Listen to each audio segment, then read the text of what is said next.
പാലക്കാട് കിള്ളിക്കുറിശ്ശി മംഗലത്തെ കുഞ്ചൻ നമ്പ്യാർ സ്മാരക പഠന കേന്ദ്രത്തോടുള്ള സർക്കാർ അവഗണന തുടരുകയാണ്. സംസ്ഥാന സർക്കാരിന്റെ ഗ്രാന്റ് മുടങ്ങിയതോടെ വിദ്യാർത്ഥികളുടെ പഠനം തുലാസിലായിരിക്കുന്നു. 1981 ആരംഭിച്ച ഓട്ടംതുള്ളൽ പഠനം കഴിഞ്ഞ 42 വർഷം മുടക്കമില്ലാതെ കിള്ളിക്കുറിശ്ശി മംഗലം കുഞ്ചൻ നമ്പ്യാർ സ്മാരകത്തിൽ നടന്നിരുന്നു. എന്നാൽ ഇത്തവണ ഓട്ടംതുള്ളൽ പ്രവേശനം നടന്നില്ല. സർക്കാരിന്റെ സാമ്പത്തിക സഹായം നിലച്ചതോടെ പഠനകേന്ദ്രം അടച്ചുപൂട്ടൽ ഭീഷണി നേരിടുകയാണ്. 16 മാസത്തെ ശമ്പളം കുടിശ്ശികയായതോടെ ജനുവരി 16 മുതൽ അധ്യാപകരും മറ്റ് ജീവനക്കാരും അവധിയെടുത്തതോടെ പഠനകേന്ദ്രം അടഞ്ഞുകിടക്കുകയായിരുന്നു. 6 മാസത്തെ ശമ്പളം മാത്രമാണ് ഇതുവരെ വിതരണം ചെയ്യാനായത്. മെയ് മാസത്തിൽ അവസാന വർഷ വിദ്യാർത്ഥികൾക്ക് മാത്രമാണ് ക്ലാസ് തുടങ്ങാനായത്.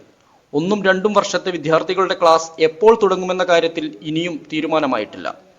പുതിയ അഡ്മിഷനുള്ള നടപടികളും നിലച്ചതോടെയാണ് കുഞ്ചൻ നമ്പ്യാർ സ്മാരക പഠന കേന്ദ്രം എന്നേക്കുമായി വിസ്മൃതിയിലായിക്കൊണ്ടിരിക്കുന്നത്.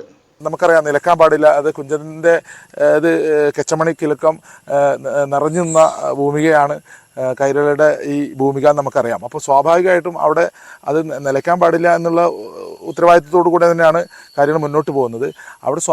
അവിടെ ഇനി നമ്മൾ 3 വർഷത്തെ, അതായത് ഇപ്പോൾ കലാമണ്ഡലത്തിൻ്റെ കോഴ്സ് ഇനി പുറത്ത് ഇതാക്കാൻ പറ്റില്ല എന്ന് പറഞ്ഞാൽ ഇനി കുഞ്ചൻ നമ്പ്യാർ സ്മാരകത്തിൻ്റെ പഴയത് എങ്ങനെയാണ് ഉണ്ടായിരുന്നു വെച്ചാൽ അതേ സർട്ടിഫിക്കറ്റ് നിലനിർത്തിക്കൊണ്ട് ആ സ്ഥാപനത്തിൻ്റെ കോഴ്സ് ഇത് കല പഠിക്കാനുള്ള സംവിധാനങ്ങൾ അവിടെ കൂടുതൽ ഒരുക്കിക്കൊണ്ട് മുന്നോട്ട് പോകാനുള്ളൊരു ശ്രമമാണ് ഉണ്ടാകേണ്ടത്.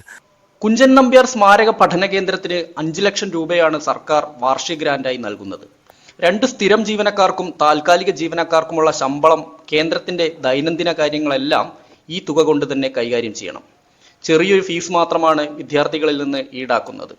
തുള്ളൽ കൂടാതെ മോഹിനിയാട്ടം, കർണാടക സംഗീതം, മൃദംഗം എന്നിവയുടെ പഠനവും ഇവിടെ നടക്കുന്നുണ്ട്. S Vinesh Kumar, news 18, Palakkad.